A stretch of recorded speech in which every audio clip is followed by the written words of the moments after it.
Dans 2 jours, c'est l'ouverture truite, donc je vais vous rappeler les 5 choses les plus importantes à savoir si vous faites ou voulez faire du no-kill dans les meilleures conditions. Utilisez une épuisette. Ça peut vous paraître inutile, mais récupérer son poisson tranquillement dans une épuisette lui permet de ne pas se blesser et de garder son mucus qui le protège des bactéries. Car oui, mettre ton poisson dans l'herbe lui fait perdre son mucus et peut aussi lui apporter des maladies. La deuxième chose, c'est de mouiller ses mains lorsque vous manipulez vos poissons. Une des choses les plus importantes pour garder son poisson en pleine santé, c'est de lui laisser son mucus intact.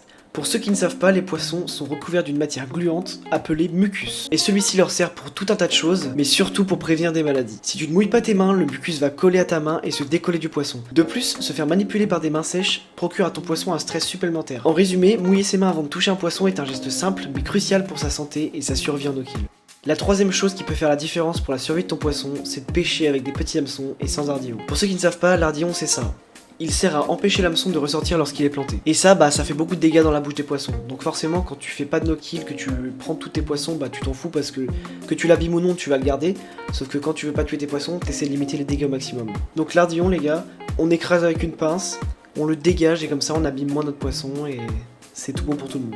Bon, point numéro 4, évitez de garder votre poisson hors de l'eau très longtemps. Bon, pour ce point là c'est assez logique, mais c'est pour éviter le manque d'oxygène et l'asphyxie, et aussi pour la température. Par exemple, s'il fait 35 degrés à l'extérieur, votre poisson va pas trop aimer rester très longtemps hors de l'eau. Donc le moins longtemps possible et les poissons se porteront bien. Bon, point numéro 5, personne n'en parle, mais il faut que j'en parle parce que si tu fais du no-kill, il y a bien un moment où ça va t'arriver. Si jamais votre hameçon a touché les ouïes de votre poisson, qui perd beaucoup de sang et qui fait la taille réglementaire, il faut que vous le prélevez. Si votre poisson saigne des ouïes, dans tous les cas, il va mourir, donc autant que vous le préleviez.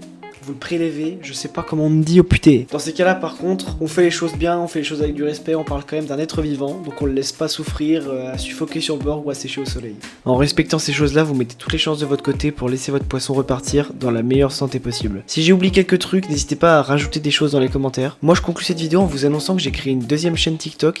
Sur celle-ci, je poste des vidéos de gaming et j'essaie d'atteindre les 1000 abonnés pour pouvoir faire des lives, alors si vous voulez me filer un coup de main, allez vous abonner, ça me ferait extrêmement plaisir. Sur ce, je vous dis à la prochaine, merci d'être resté. Salut les gars.